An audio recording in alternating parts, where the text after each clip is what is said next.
सो यहाँ पे चालू होता है मॉड्यूल 2। तो इसमें आता है एसी वोल्टेज और डीसी वोल्टेज। तो ये है हमारे पास डीसी वोल्टेज के लिए डायरेक्ट करंट, और अल्टरनेटिव में एसी वोल्टेज क्या होता है, अल्टरनेट करंट। तो उसमें आता है हमारे पास एसी वोल्टेज का if amplitude change with time, जो इसका एम्पलीट्यूड है वो टाइम के साथ चेंज हो रहा है, is called AC voltage. The flow of electric charge that periodically reverse कर रहा है ना डायरेक्शन, उस चीज़ को बताया गया। In other words, the magnitude and polarity of AC changes at regular interval. It starts at 0, increase to a maximum value, decrease back to 0, then it reaches to a maximum value in a negative direction, complete a cycle. तो यहाँ पे देखिए इस तरह से maximum point पे गया, फिर लोएस्ट पे आ रहा है, फिर मैक्सिमम पॉइंट पे आया, ये एक साइकिल कंप्लीट हुआ यहाँ तक इसका। तो यही बताया गया है यहाँ पे। तो 0 पे आता है वो कंप्लीट AC का 1 साइकिल होता है। उसके बाद आता है हमारे पास डीसी वोल्टेज। तो फिर डीसी वोल्टेज क्या होता है, if amplitude does not change with time is called DC voltage. Both magnitude and polarity DC voltage remains constant. तो इस वाले में ये कांस्टेंट रहता है, बस वही चीज़ बताया गया है। उसके बाद आता है क्वेश्चन हमारे पास, why we use most today's devices electrical signal, AC signals. तो फिर एसी सिग्नल में हमारा बहुत सारे डिवाइस क्यों यूज़ करते हैं हम लोग, डीसी में क्यों नहीं करते हैं। Most of the electric energy sold by power companies and distributed as alternative current. बहुत सारी कंपनीज जो है वो एसी को ही सब सोल्ड करते हैं, एसी एनर्जी को ही।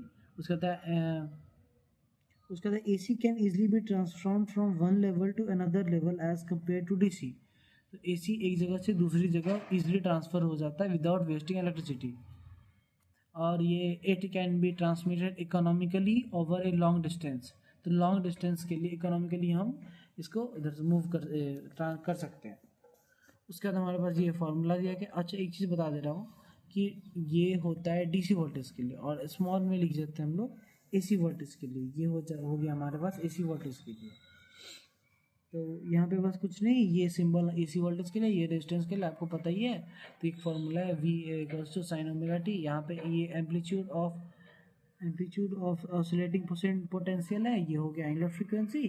तो एंगुलर फ्रीक्वेंसी का फॉर्मूला होता है 2πf। एफ क्या होता है, फ्रीक्वेंसी। तो फ्रीक्वेंसी का 1/t क्या होता है, फ्रीक्वेंसी। तो t सेकेंड में आ गया। तो बस ये कहता है कि और इसका होता है रेडियन पर सेकेंड, फ्रीक्वेंसी को होता है यूनिट हर्ज। उसके बाद आता है एसी वोल्टेज। एसी वोल्टेज में क्या होता है, V इक्वल्स टू IR, ये फार्मूला है from equation first and second. ये बाद में पढ़ते हैं। तो VM equals to sine omega t equals to IR। तो I equals to VM/R sine omega t. तो VM/R को हम क्या लिख सकते हैं, I लिख सकते हैं। तो I equals to IM sine omega t. तो IM इक्वल्स टू VM/R, ये चीज़ आपको आती है। उसके बाद आता है यहाँ पे VM sine omega t equals to IM sin omega t. Both V and I reaches maximum minimum at same time, same phase. Sum of current and the average current is 0. तो इसका एवरेज करंट क्या होगा, इसी point पे आ जा रहा है, तो ये 0 हो जाएगा। इसके बाद यहाँ पे आता है जूल हीटिंग। तो ये इसका फॉर्मूला था I²R, और इसके आगे मैं बाद में बताऊँगा नेक्स्ट क्लास में। यहाँ पे आता है difference between AC and DC। तो AC कहते हैं flow of electric charge potential reverse direction, voltage changes periodically from positive to negative and vice versa, which can direction of current to change accordingly. तो AC क्या होता है, change होता रहता है अल्टरनेटिव। तो वही बताएगा पॉजिटिव से नेगेटिव, नेगेटिव से पॉजिटिव, चेंज होता रहता है। AC is more efficient for long distance power transfer due to lower power loss होता है। AC में लोअर पावर लॉस होता है, और लॉन्ग डिस्टेंस के लिए हम इसका यूज़ कर सकते हैं। AC can easily transform from one voltage level to another. AC का वोल्टेज कम ज़्यादा हम लोग ईजिली कर सकते हैं। उसके बाद आता है the frequency of AC measured in hertz. Frequency AC का हर्ट्ज में मेजर करते हैं। The frequency of AC measured in hertz.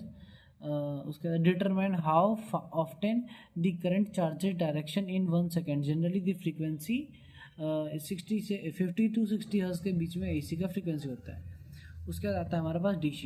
Electric charges flow in one direction, voltage in constant and electric flows in certain direction. वो एक ही direction में move करता है, वो अल्टरनेट नहीं करते हैं। DC can be transformed over very long distance because it loses electric power. तो DC में इलेक्ट्रिक पावर यूज़ होता है, इसलिए इसको लॉन्ग डिस्टेंस के लिए हम ट्रांसफर नहीं कर सकते हैं। DC has no frequency and zero frequency. और जीरो फ्रीक्वेंसी, तो जिसकी कोई फ्रीक्वेंसी नहीं था क्योंकि वो कांस्टेंट मूव करता रहता है, इसलिए जीरो फ्रीक्वेंसी बोलते हैं। Energy transport by direction current by can store as a battery, energy transported by direct current की एनर्जी को हम वो ट्रांसपोर्ट कर सकते हैं दूसरे बैटरी की हेल्प से, तो स्टोर करते हैं हम लोग एनर्जी बैटरी में। यहाँ पे कुछ ये है features, AC current, DC current. Direction के reverse direction perpendicular flows in constant direction, voltage periodically change polarity, constant polarity, frequency यहाँ पे क्या has a frequency measured in hertz, do not have frequency.